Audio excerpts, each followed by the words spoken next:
चलिए सबसे पहले 10 बजे की 10 ब्रेकिंग न्यूज का रुख कर लेते हैं और आज की पहली बड़ी खबर लंदन के ऑक्सफोर्ड यूनिवर्सिटी में ममता बनर्जी के भाषण के दौरान छात्रों का हंगामा हुआ है। प्रदर्शनकारी छात्रों ने भाषण के दौरान गो बैक के नारे लगाए हैं, साथ ही पोस्टर भी दिखाए। भाषण के दौरान ममता बनर्जी ने कहा कि जब मैं कुर्सी पर होती हूं तो मैं समाज को बांट नहीं सकती। मामले को लेकर बीजेपी नेता एन रामचंद्र राव का बयान सामने आया है। कहा कि विदेशी धरती पर देश का सम्मान करना सबके लिए जरूरी, लेकिन पहले राहुल गांधी ने देश का अपमान किया, ममता बनर्जी ने भी यही काम किया है। आगे बढ़ते हैं, दूसरी खबर का रुख कर देते हैं 10 बजे की। आज जुम्मे की नमाज है, जिसे लेकर यूपी से दिल्ली तक पुलिस प्रशासन पूरी तरह से अलर्ट मोड पर है। कई जिलों में पुलिस ने फ्लैग मार्च भी निकाला है। अलविदा की नमाज को लेकर प्रशासन ने पहले ही साफ कर दिया है। संभल में पुलिस ने सीसीटीवी और ड्रोन कैमरों से निगरानी रखने का प्लान बनाया है। हालांकि पुलिस प्रशासन ने पहले लोगों को छतों और सड़कों पर नमाज नहीं पढ़ने का आदेश जारी किया था, लेकिन बाद में प्रशासन ने इसमें थोड़ी सी ढील दी है। अपने नए आदेश में प्रशासन की ओर से कहा गया है कि यह आदेश केवल जर्जर बिल्डिंगों के लिए था। वहीं अलीगढ़ में भी सुरक्षा के तहत शहर को 9 सेक्टर्स में बांटा गया है। वहीं सड़क पर नमाज पढ़ने पर एफआईआर दर्ज होगी। आगे बढ़ते हैं, 10 बजे की तीसरी ब्रेकिंग न्यूज आपको बताते हैं। जम्मू कश्मीर के कठुआ में आतंकियों और सुरक्षा बलों के बीच मुठभेड़ लगातार जारी है। हीरानगर सेक्टर के सुफन गांव में जारी एनकाउंटर में अब तक 3 जवान शहीद हो गए हैं हमारे। वहीं इस ऑपरेशन में 3 आतंकियों को भी ढेर कर दिया गया है। बता दें कि आतंकियों का सफाया करने के लिए सेना के जवानों ने पूरे इलाके को कॉर्डन ऑफ किया हुआ है। हमारी भी नजर लगातार बनी हुई है इस खबर पर। आगे बढ़ते हैं, 10 बजे की चौथी ब्रेकिंग न्यूज आपको बताते हैं। जल्दी से दिल्ली में पावर कट को लेकर अरविंद केजरीवाल ने ट्वीट कर बीजेपी पर निशाना साधा। कहा कि हमने बड़ी मुश्किल से दिल्ली में बिजली की व्यवस्था को ठीक किया था, बहुत मेहनत की थी इस पर। 10 साल कभी कहीं पर भी पावर कट नहीं हुआ। बीजेपी ने आते ही मात्र 1.5 महीने में बिजली का बुरा हाल कर दिया है। ये बड़ा आरोप बीजेपी सरकार पर। आगे 10 बजे की 5वीं ब्रेकिंग न्यूज है आपकी टीवी स्क्रीन पर। दिल्ली के मुस्तफाबाद का नाम बदलने की तैयारी है। आज विधानसभा में प्रस्ताव लाएंगे विधायक मोहन सिंह बिष्ट। प्रस्ताव में मुस्तफाबाद विधानसभा का नाम बदलकर शिव विहार करने पर विचार होगा। दोपहर 12 बजे के बाद मोहन सिंह बिष्ट प्रस्ताव सदन में रखेंगे। बिष्ट का मानना है कि जब किसी क्षेत्र में 60% से अधिक आबादी हिंदुओं की है तो क्षेत्र का नाम मुस्तफाबाद क्यों होना चाहिए, सवाल उठाया गया है। अब छठी ब्रेकिंग न्यूज का रुख कर लेते हैं। जस्टिस कैश कांड पर सुप्रीम कोर्ट में सुनवाई आज है। जस्टिस यशवंत वर्मा के खिलाफ एफआईआर दर्ज करने की मांग को लेकर दायर याचिका पर सुनवाई होगी।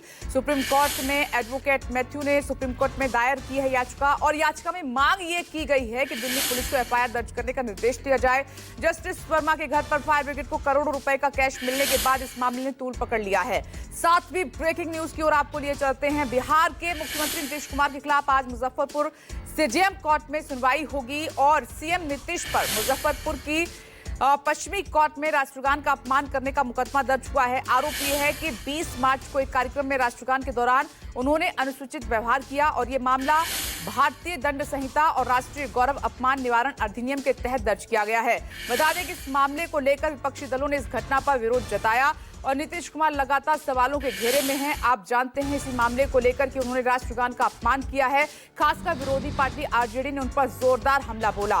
तो सीएम नीतीश कुमार के खिलाफ आज सुनवाई होगी। राष्ट्रगान अपमान को लेकर सीजेएम कोर्ट में सुनवाई करेंगे। देखते हैं इस मामले में क्या होता है, क्योंकि कई घटनाओं ने नीतीश कुमार को सवालों के घेरे में खड़ा कर दिया है। आगे बढ़ते हैं और 8वीं ब्रेकिंग न्यूज का रुख कर लेते हैं। दिल्ली की बीजेपी सरकार ने नवरात्रि को लेकर बड़ा फैसला किया है। आज बिना लाइसेंस वाली मीट की दुकानों का सर्वे हो सकता है। रेखा सरकार 30 मार्च से शुरू हो रहे चैत्र नवरात्रि को हिंदू नववर्ष के तौर पर मनाएगी। चैत्र शुक्ल प्रतिपदा पर हिंदू नववर्ष को भव्य रूप से मनाने का फैसला किया गया है। 30 मार्च को विधानसभा लोन में दीपों से सजाकर और फलाहार पार्टी का भी आयोजन किया जाएगा। ये अब तक की खबर इस मामले पर। आगे बढ़ते हैं 9वीं ब्रेकिंग न्यूज का रुख करते हुए। तो रूसी राष्ट्रपति व्लादिमीर पुतिन जल्द ही भारत दौरे पर आ रहे हैं। ये बड़ी खबर आपको हम बता रहे हैं। विदेश मंत्री सर्गेई लावरोव ने इसकी जानकारी दी है। बताया है कि राष्ट्रपति पुतिन ने भारत दौरे का निमंत्रण स्वीकार कर लिया है।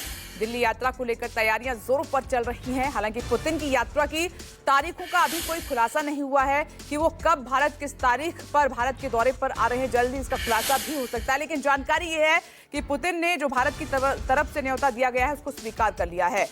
अब आगे बढ़ते हैं 10 बजे की 10वीं ब्रेकिंग न्यूज आपको बताते हैं जो कि गाजियाबाद से है। गाजियाबाद में एक बड़ा हादसा हो गया है।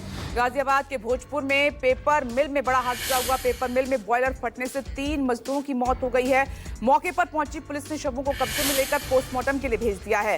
पुलिस ने मामले की जांच भी शुरू कर दी है। बताया यह जा रहा है कि तीनों मजदूर मोदीनगर, भोजपुर और जेवर के रहने वाले हैं। धमाके में घायल हुए मजदूरों का इलाज किया जा रहा है। तो ये है आज की 10 बजे की 10वीं ब्रेकिंग न्यूज आपकी टीवी स्क्रीन पर।